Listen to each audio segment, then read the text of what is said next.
All of a sudden, you have this patchwork set of technologies that are duct taped together, supporting irrational manual processes on top of some of the most mission-critical workloads on the planet. Welcome to the Power Perspectives podcast from Energy Central, the leading community platform for over 250,000 utility professionals. Head to energycentral.com to subscribe to our newsletters, connect with other Power Pros, and learn more about the future of utilities. Now, let's talk energy. Today we're zeroing in on one of the most pressing and often underappreciated challenges utilities face, and that's managing major grid events with speed, precision, and confidence. From wildfires to hurricanes to bomb cyclones and heat domes, the risk of catastrophic grid disruption is rising. At the same time, utilities are being asked to modernize, decarbonize, and maintain affordability, all under intense public scrutiny. And joining us to examine what that means for utility leaders is Matt Schnugg, Chief Product Officer at Schneider Electric's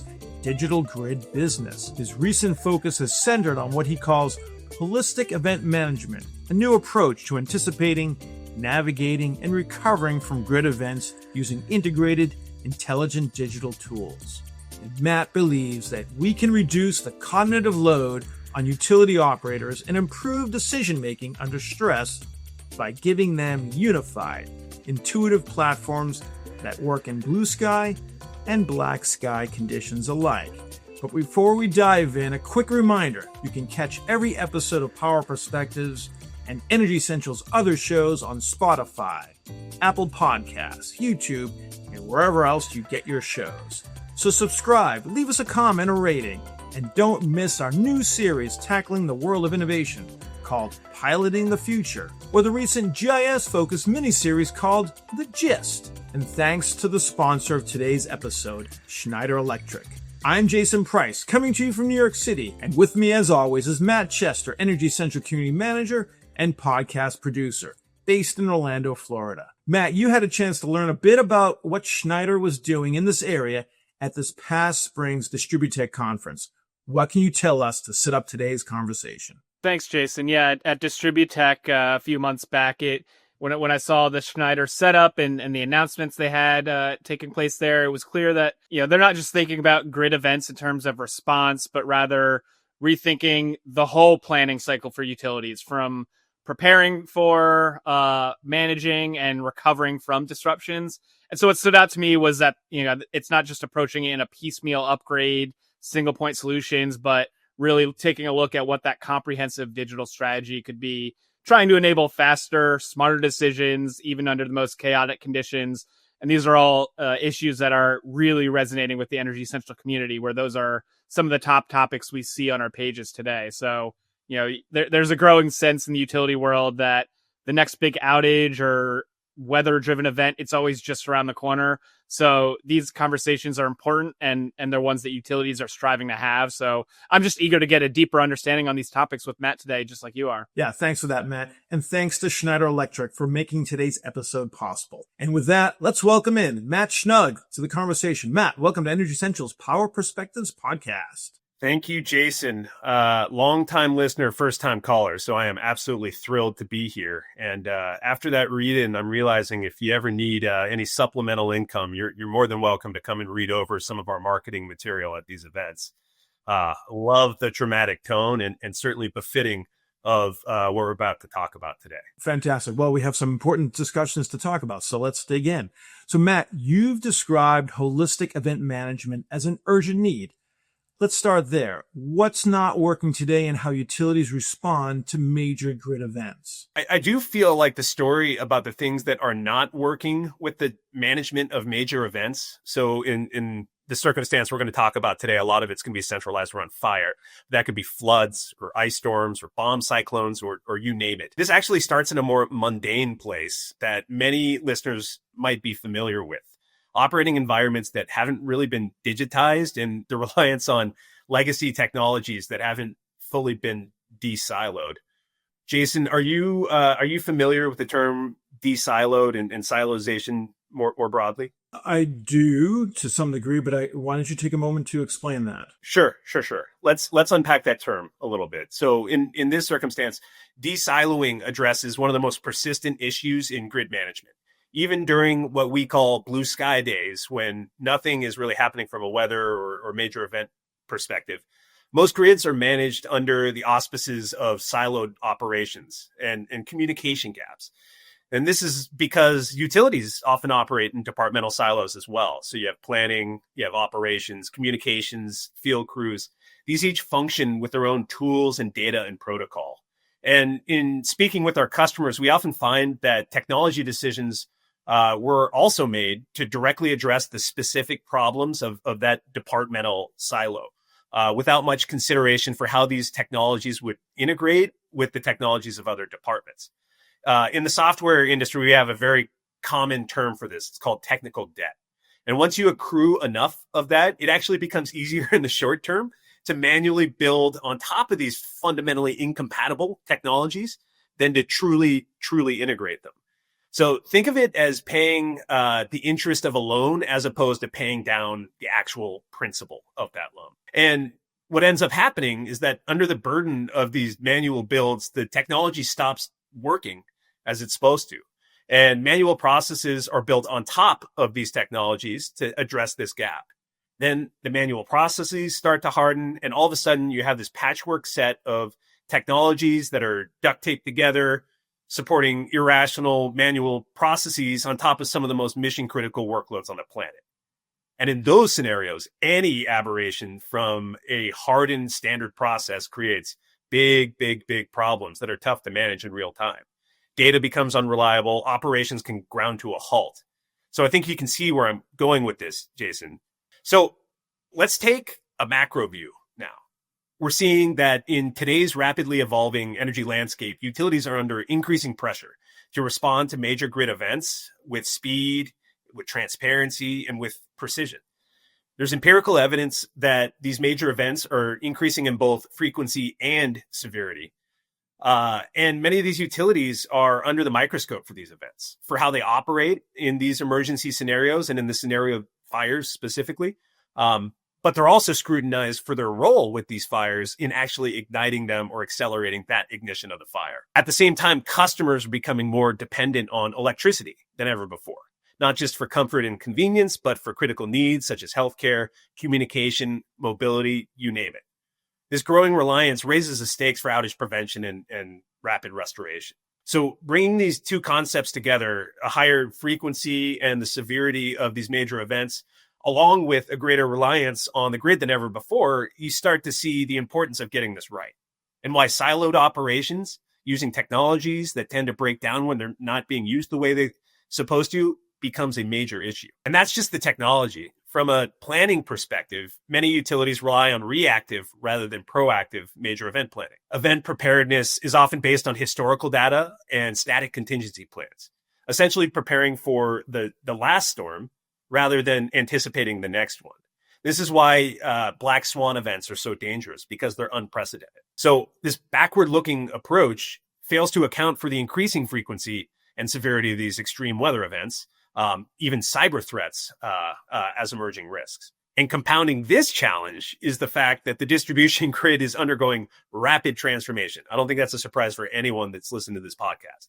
The proliferation of distributed energy resources, or DERs, alongside the deployment of advanced smart devices is fundamentally changing how the grid operates. So these technologies introduce new complexities, but luckily also are powerful tools for flexibility and resilience if you can properly integrate these into planning and operations. So in this context, continuing to plan reactively is no longer viable. Utilities need to shift towards a forward-looking, data-driven planning paradigm that anticipates future risks, leverages those modern grid capabilities, and aligns the infrastructure investments that they make with the reality of a more dynamic, a more decentralized, and a more customer-centric energy system. This isn't just a technical necessity. It's the only path forward for building a resilient and responsive utility of the future. The good news in all of this is that the technology has gotten to a point today that it can really help, if provisioned properly and embedded into the right proactive planning. All right. I really like where you're going with this. So in an environment of chaos, like a wildfire or a heat dome or something that's putting a lot of demand and strain on the grid and on resources, you have thought through the process of having to map out and plan the solution in some respects, and you have introduced better software and integration of tools to help lighten the burden on the utilities in managing through that. Is that basically what I'm understanding here? Yes, and let's be clear. This is not just about technology, and I'm sure we'll get into that at some point in this discussion. But one of the things we're really trying to do, and one of the things I remind my team a lot, is what in these major high stress situations, we want to remove or at least reduce the amount of cognitive load that is being placed upon these operators. So if you think about the high stakes environments that we're talking about right now, major events being fires, but also the floods or heat domes, as you had called out, utility teams are often required to make these rapid, high impact decisions under extreme pressure. The volume of that information that has to be processed in real time can be overwhelming. And this is where that concept of cognitive load becomes really important. So when utility operators or field crews or incident managers are flooded with fragmented data and conflicting priorities, time-sensitive decisions, people yelling, phone calls coming in, that cognitive load increases dramatically. And this can lead to decision fatigue and slower response times, and certainly a higher likelihood of errors, especially when the information that these operators need is scattered across multiple siloed systems that are buried in a tremendous amount of noise.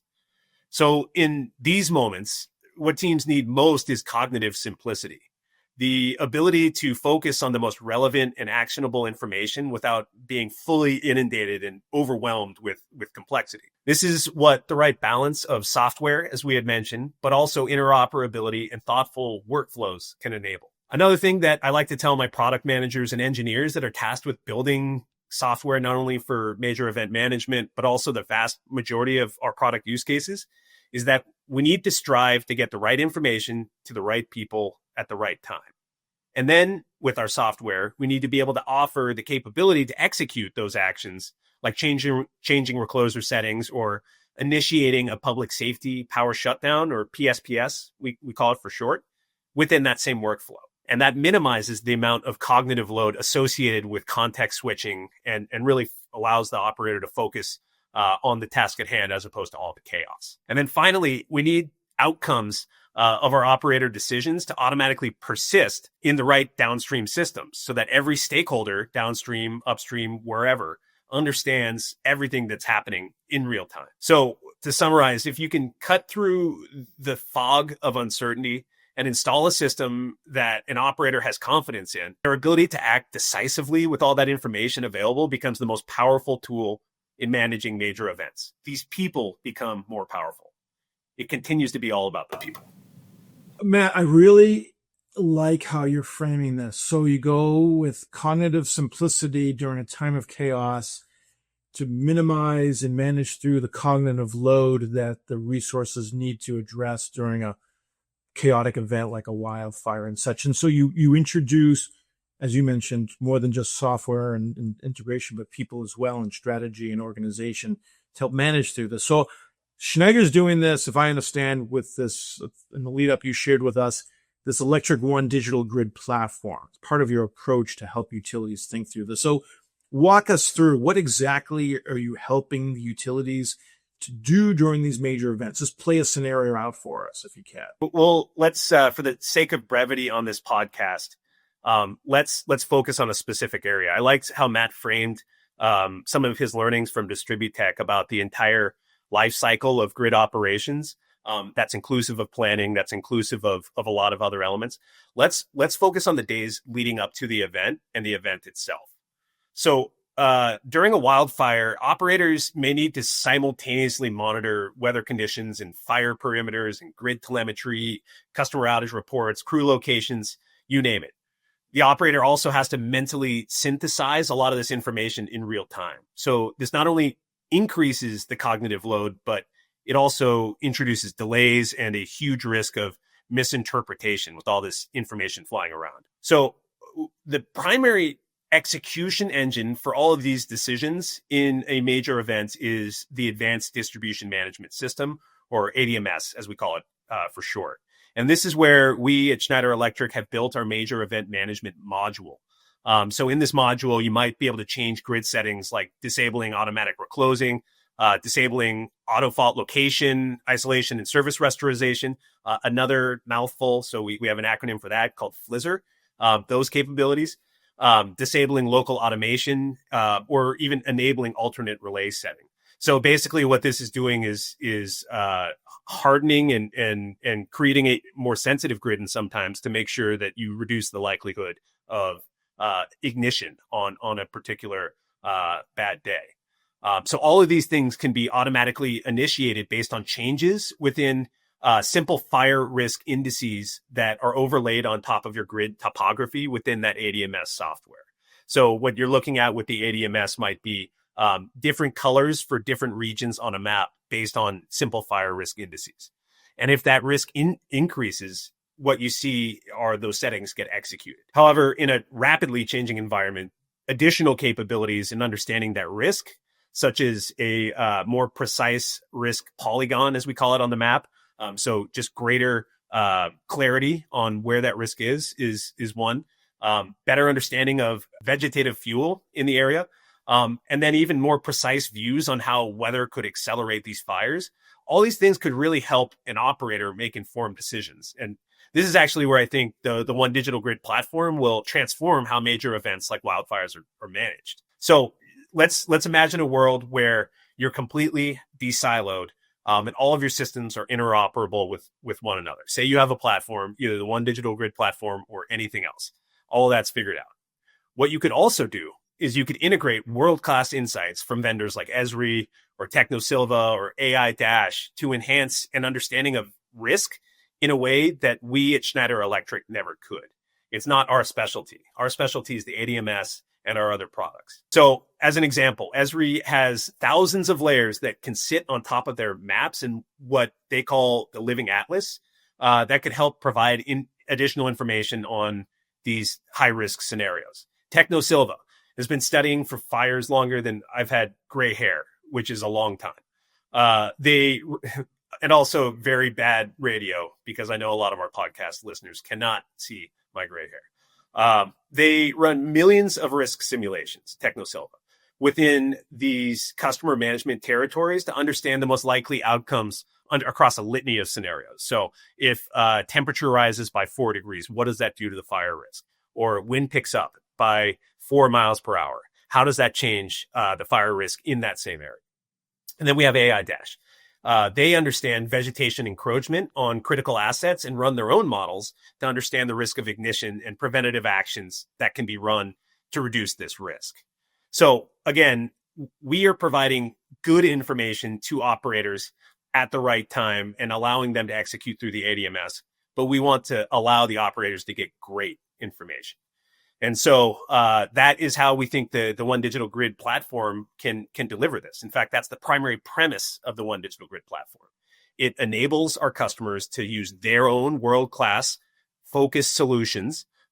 So with third-party vendors as AI Dash or TechnoSilva or Esri or any other vendor, embedded within the workflows within Schneider Electric's world-class products, like our EcoStruxure ADMS, our DERMS products, and our ARC FM suite of products. And this is the power of an integrated software platform. It shouldn't be rocket science for anyone who studies any other industry. In fact, I'd argue that energy is probably the furthest behind in terms of these types of integrations.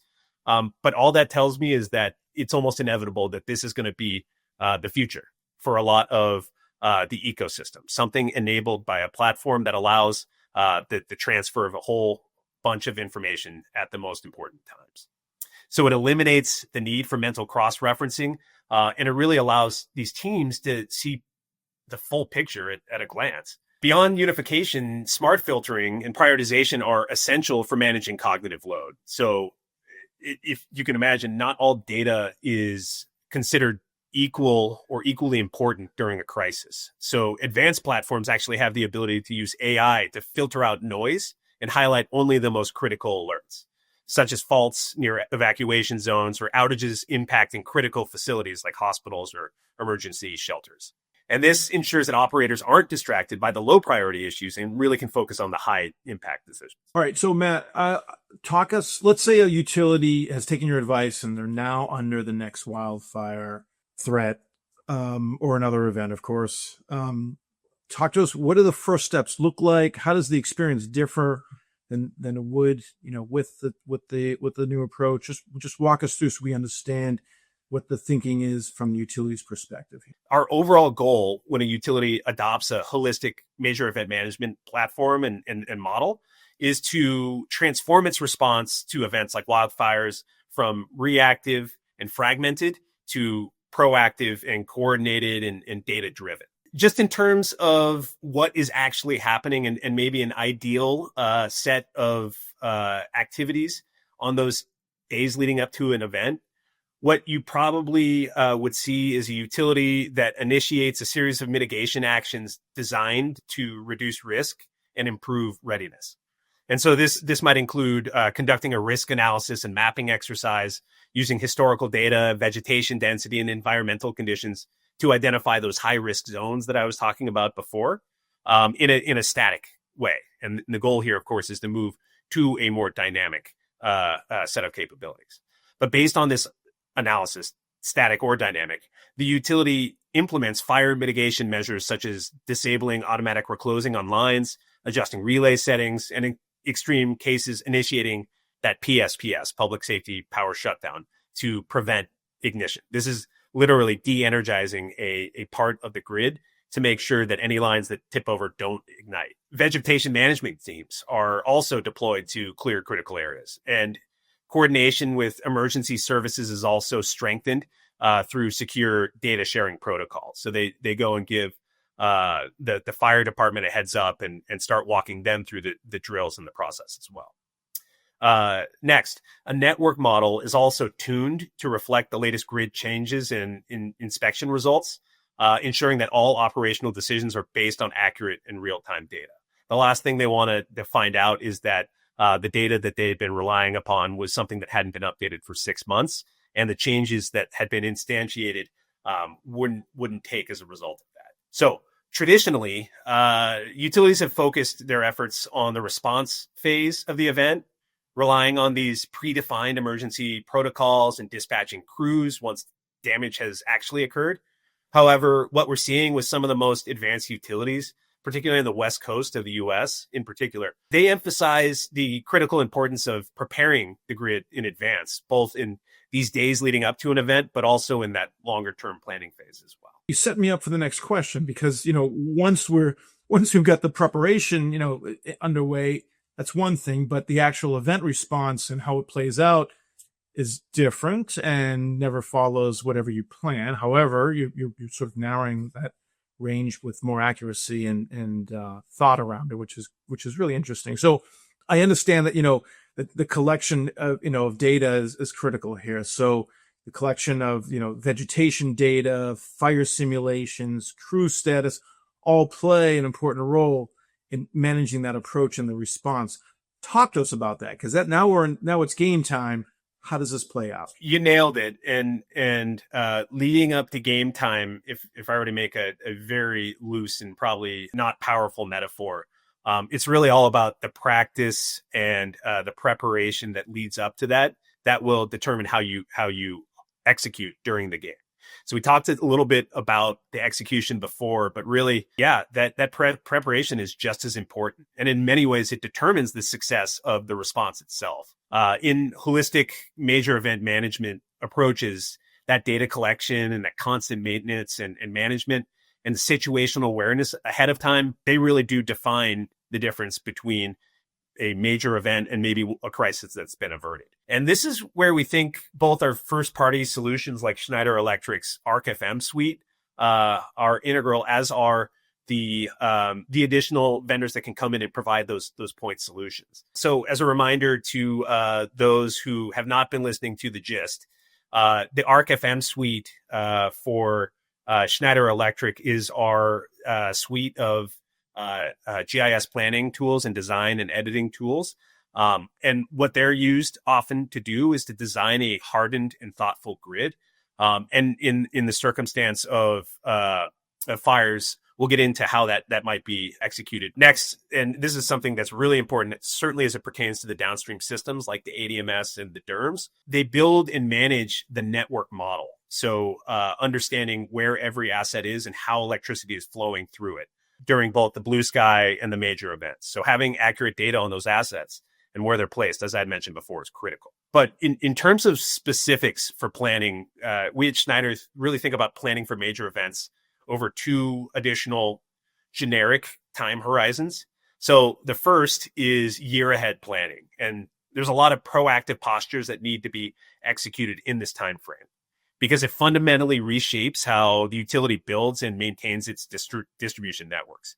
And the first step for a lot of this year ahead preparation is just a comprehensive risk analysis and mapping process. So how do they do that? A lot of times by simulation. So by simulating potential incidents and analyzing past events, the utility can identify the zones most vulnerable to wildfires and other natural disasters. And this is where we can bring in a third-party vendor like TechnoSilva again to enhance these capabilities, these millions of risk simulations that can sit on top of one another to provide the most comprehensive view of what might happen. That enables targeted interventions such as infrastructure upgrades or vegetation management where it's needed most. And predictive maintenance becomes a cornerstone of this strategy as well. You can use data analytics to anticipate asset failures and really recommend investments that might enhance the grid resilience with enough lead time to actually be able to intervene before anything bad happens. So, for example, if a segment of the grid was flagged as high risk, predictive models might suggest replacing aging conductors or installing fire-resistant poles. Vegetation management, again, using data and even predictive models from vendors like AI Dash is also elevated as a strategic priority. And what they can do is they can actually define trimming schedules and resource allocation in the best manner possible to address these emerging concerns. So these are the efforts that ensure that vegetation risk or asset-based risks are addressed proactively and really not just in reaction to seasonal threats. And if we were to take an even further step back, so that was year ahead planning. We also look on the time horizon of long-term planning. So the utility should integrate major event management into its long-term planning objectives as well. So traditionally, planning has focused on reliability and load growth and loss reduction. Now, major event resilience has also become an important planning objective. And this can be supported by scenario-based modeling. Again, kind of from a data-first perspective to provide the greatest insight into what potentially could happen in the future. And then that helps planners develop these long-term scenarios. And each of these address different risks and investment strategies. These get bundled up and they get surfaced to the C-suite of any utility and eventually gets pulled together and made into a rate case. So one scenario might emphasize aggressive infrastructure hardening and vegetation management. But you could also see another scenario where the planning prioritizes advanced monitoring and automated response systems. So these scenarios help provide clarity on how to align capital investments and how to foresee as many of these evolving threats as they can. So that they can ensure that the grid's not only reliable, as they've been doing for years and years and years, but also now more resilient to future events. So all this preparation really reduces uncertainty, lowers the cognitive load at those times as well as during the event. And it really enables faster and safer and more coordinated action in the event itself. So in short, the quality of the response really is built not only on the heroic actions of the operator during the event, but also the quality of the preparation as well. So, Matt, a lot of our listeners are not just from the West Coast where wildfire is a major concern, but there are others, whether it's seasonal or issues or such. So I want you to go back to I think you call it the holistic event management. Does it function to the same degree of quality as it does with wildfire? Are there broader lessons from this model that apply to other types of major events? Jason, this is probably the most common question we get when speaking with utilities. Is this just for wildfires? It's not just a wildfire strategy. It's a universal framework that really applies to all high impact events that utilities may face. So just in this conversation, we've talked about storms, we've talked about floods, we've talked about heat domes, we've talked about ice storms. There's a whole litany of things that could impact the performance of a grid. And while the specific triggers, if you will, may differ, these events share a lot of common characteristics, right? They're disruptive, they're often unpredictable, and require rapid and coordinated response across multiple teams. Importantly, you look at any utility in any region, that utility might face several different types of major events throughout the year, or even simultaneously.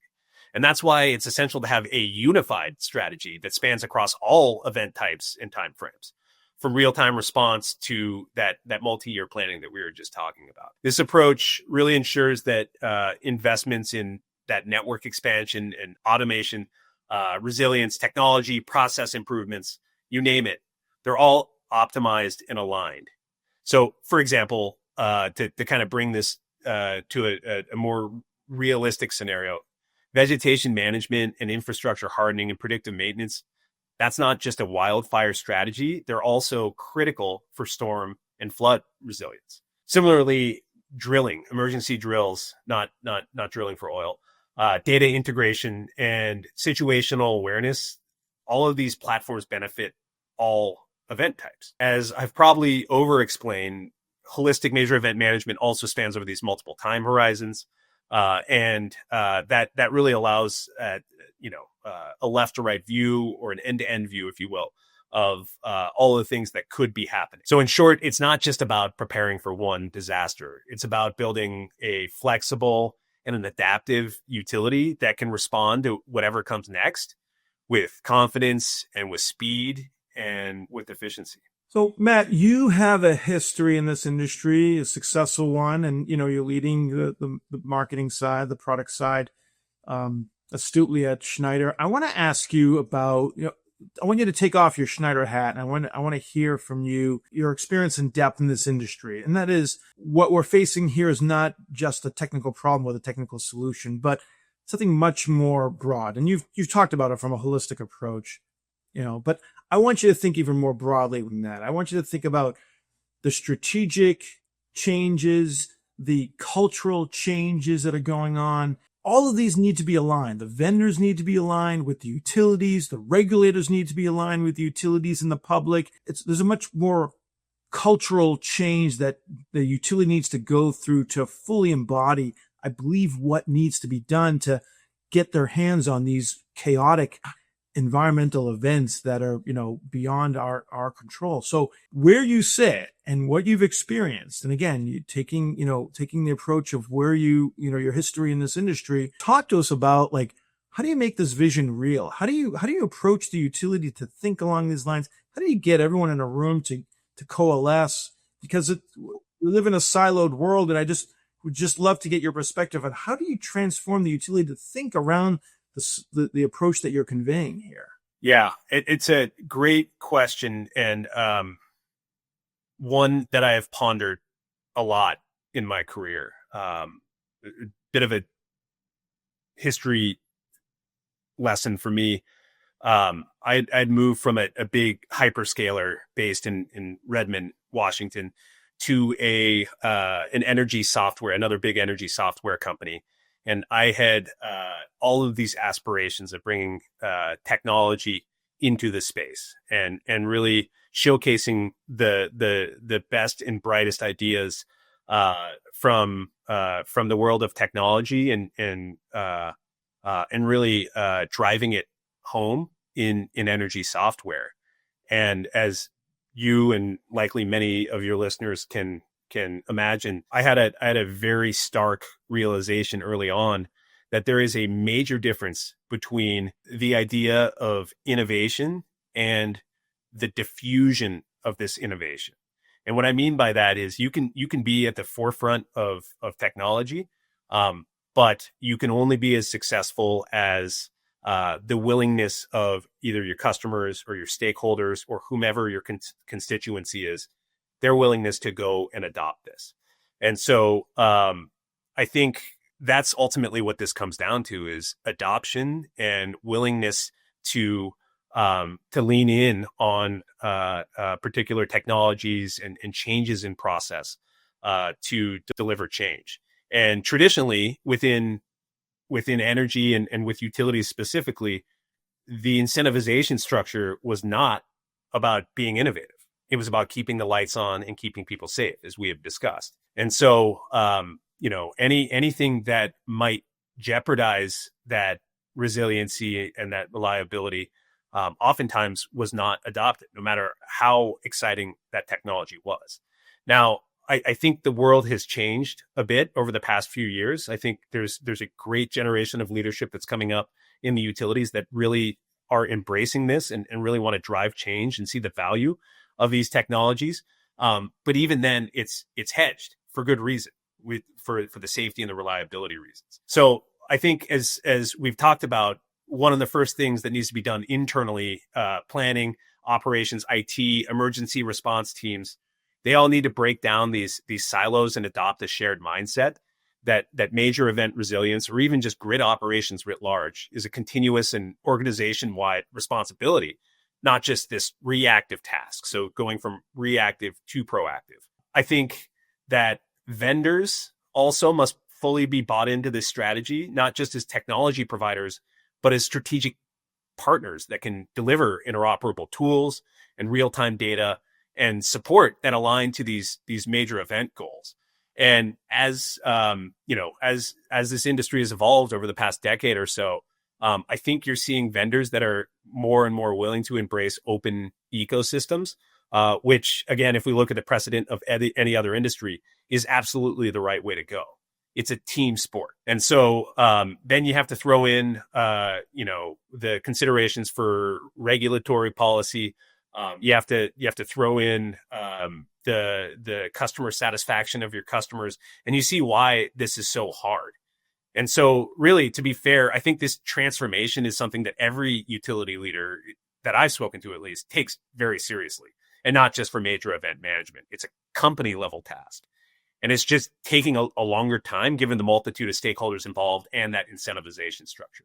But really, that's what we're trying to facilitate, is this interoperability, not only with our products, but with the One Digital Grid platform as well. Like, we really want to welcome in everyone to come to a solution together. Yeah, I think you hit the nail on the head. You're absolutely right. I mean, change is such a challenge in our industry, and integrating change across the landscape to make it more interoperable, as you're describing, is spot on.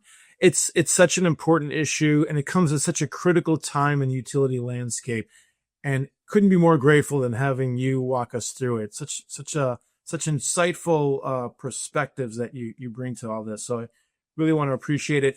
And we're not going to let you go. We're going to give you the final word, but we are going to pivot now to something called the lightning round, which gives us an opportunity to learn a little bit more about you, the person, rather than you, the professional. So let's bring Matt back in. He's going to throw a bunch of questions at you in the lightning round. We ask you, though, Matt, to keep your response to one word or phrase. So, are you ready? The only reason I might not be is because I don't think I can limit myself to one word or phrase for any answer. But let me give it a shot. What is your favorite app or program that you use on a regular basis that's not for work? So there is a strategy game, a turn-based game called Azul, which is a board game but has been made into an app. And anytime I spend waiting at the airport or in an Uber when I should be reading an email, I'm usually playing that.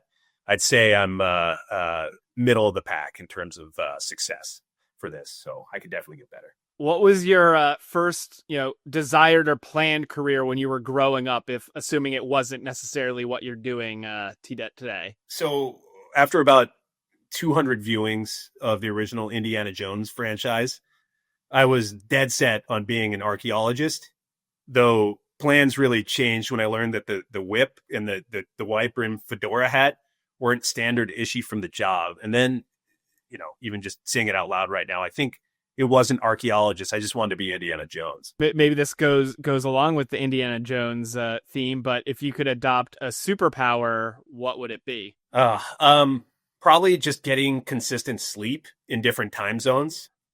There's a couple of stories of me sneaking naps in conference rooms across the pond due to my terrible sleep patterns. I feel like I'd be way more productive if I could just get that figured out. One of the things that we've been doing is collecting lightning rounds from previous podcast guests so that they could ask future guests. So one we have that we recently collected was from Rushir Shah of Skillcat, who asked, if today was your last day, what would you do with it? So I think I would spend the day at a lake house at a lake in Northern California called Lake Almanor. So this is about 2 hours north and west of the Reno airport. I grew up going there. My uncle has lived there his entire life, and a lot of great memories there. But more importantly than where, it would be with whom and what we would do. I played pickleball with my mom. I had golf with my dad, board games and wiffle ball with my daughters and my wife and my sisters. Cook a big meal for my family friends. And culminate it with what we do down there, which is pile as many people as we can and go fishing off of a pontoon boat in a little fishing honey hole where all the big German brown and rainbow trout like to eat right offshore. And then probably fall asleep holding my family underneath the stars. Wow, I got a little emotional thinking about that. So now it's your turn. If you could challenge a future guest on our podcast to any question, and it could be related to energy or personal, anything like that, what do you want to ask? This is one I like to ask on panels when I moderate. So what is the most wild prediction that you can make about this industry that you fundamentally will believe will come true in the next 5 to 10 years? And then the last one is, when all is said and done, how are you going to look back and define if you were successful in your career? No idea on actual accomplishments, to be perfectly honest. I do think we have the opportunity to do some pretty exciting modernization of the energy tech stack and transform how our customers can operate, as we've discussed today. But how and when and where that manifests, I'm not sure. I do often tell my team my number one goal for this job and any others that I have is simply for everyone that does come in contact with me, that they feel like they have an acceleration within their career and within their work as a result of having done that work with me. Even the competition, like if we raise the bar, then everything is going to get better. And if I can look back 1,000 years from now on whenever I end up stopping to work, I think that would be a pretty good accomplishment. Nice. Well, nice job, Matt Chester and Matt Schnugg. I said I'd give you the final word. So, knowing that our audience of energy professionals is listening in, what would you hope our audience walks away with today, and what would that be? I say this a lot, but the future of grid management is a connected ecosystem. Look at all of the greatest accomplishments in human history. None of these were executed by a single individual or even a single entity. It's always a groundswell of effort from different stakeholders uniting together for a common cause that really ends up changing the world. So solving big problems like these energy modernization discussions that you have a lot, not just with me, but with all of your guests, and especially major events, it really comes down to how willing we are to work with one another. The technology is available to do this, not someday, but today. So we need to get started on all of this. As a side note, I don't know if you realize this or read about it in the papers today, but this is the 100th birthday of Bell Labs. So here you are talking about making difficult decisions, taking risks, thinking in a reframed manner. It's somewhat synergistic with what, Bell Labs had started 100 years ago, and look where, look the kind of contributions they've provided the planet. So I think you have a lot in common with the original thinkers of Bell Labs. You're in good company there, Matt. If we had 1/1,000,000th of the impact of what Bell Labs has brought to this world, I would be ecstatic. So that is a high compliment. Thank you very much. Well, you bet. I want to thank you for taking time today to talk to us. You've brought a lot of insight and a lot of specialization to this conversation that we could not have done without you. So again, I want to thank you, and I want to thank our audience for listening in and encourage them to stay in touch with Matt Schnugg. You can do that through the platform. So, Matt, we hope you stay connected with us, and you should expect questions and comments coming from this podcast. So thank you again for taking time today. Thank you very much, both to you, Jason, to you, Matt, and then also to all of the listeners. Thank you. And hope to connect soon. Fantastic. And as I mentioned, you can always reach Matt through the Energy Central platform, where he welcomes your questions and comments. Matt Schnugg is quite an interesting person, and he had a lot to talk about and a lot to share. What were one or two things that stood out for you? Yeah, so I think one of the themes that really wove throughout his stories, and it's not a strikingly new one, but it's just that general idea of being reactive versus proactive, and how the utility industry really is shifting towards that proactive model. And it's the kind of thing, it sounds nice and agreeable. Nobody's going to say, no, we don't want to be proactive, but the push is coming to the shove in terms of the risks and the damages of just being reactive. They're becoming so evident and unfortunately so frequent. And so I think it's finally being taken more seriously, and preparation as opposed to recovery just being the standard go-to. I think that's generally just an overdue trend in the utility industry. And it's with the digitalization of everything on the grid, it's becoming more possible. So that's kind of the big takeaway, and if nothing else, to kind of hammer that home.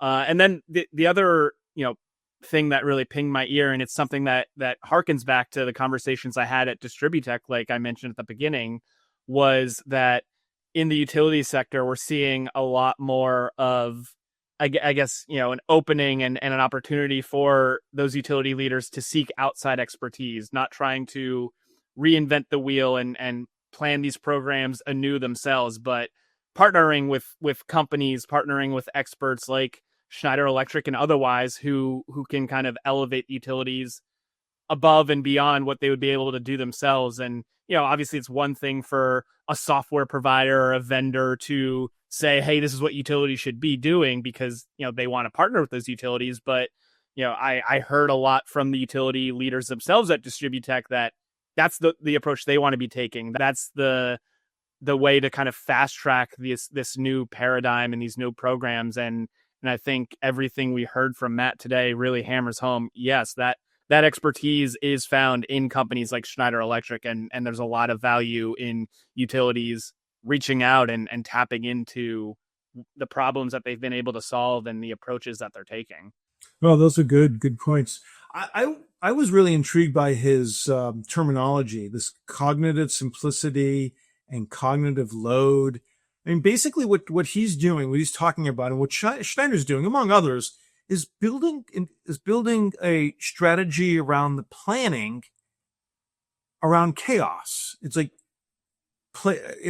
chaos management, but chaos mitigation, chaos planning, chaos processing. Just a very interesting thinking that he brings with all the different sort of disparate technologies and applications that Schneider has brought under house, making them integrated, making them interoperable, and serving the purpose of managing and mitigating a chaotic event. And the reality is that we are facing more chaotic events on our planet. And it's both, disturbing to think along those lines, but encouraging that, we're trying to create solutions to help manage through that. Now, we need to also think about solutions to mitigate it and not be susceptible to it, but that's for a different podcast. But the fact that Schneider's trying to help utilities think through this, particularly around the wildfire, tragedies that have gone on across the country, that's a major one that stands out. I remember certainly Hurricane Sandy here in New York, and there's been plenty of natural disasters since the 2015 Hurricane Sandy. So anyways, I just really appreciated his terminology and how he phrases it, and what his team is doing to help utilities, address these in a more thoughtful way. Yeah, no, it's to narrow it down and make it almost glib. It's you have to expect the unexpected. You can't not plan for that anymore. And perhaps that was always the case, but like you said, it's the frequency of these disasters, these occurrences are are increasing. So, there's no more getting away without planning for that full life cycle and that full unexpected events, chaos, like you said. So I think it's an important message, and it's maybe not always a fun one to discuss when it's about those tragedies, but better to plan now than in the future. And obviously we know on energycentral.com, those are topics that our readers and our contributors are all really plugged into as well. So if you have any additional thoughts, any questions for Matt or anyone else, we have in the show notes to this episode the link to where we're posting this on energycentral.com. So we want to hear from you, and any follow-up notes, questions, or suggestions for future episodes, feel free to pop them in there. Fantastic. And let's take a moment to thank our sponsors. So let's thank Schneider Electric. With over 30 years of domain expertise and a proven product portfolio, Schneider Electric's digital grid has been at the forefront of grid modernization, solving complex technology challenges for utilities worldwide. Its industry-leading solutions form an interoperable network that sets industry standards. As the energy landscape evolves, Schneider Electric's digital grid continues to drive innovation by addressing the growing demands of a digital-first grid ecosystem. And once again, I'm your host, Jason Price. Plug in and stay fully charged in the discussion by hopping into the community at energycentral.com, and we'll see you next time at the Energy Central Power Perspectives Podcast.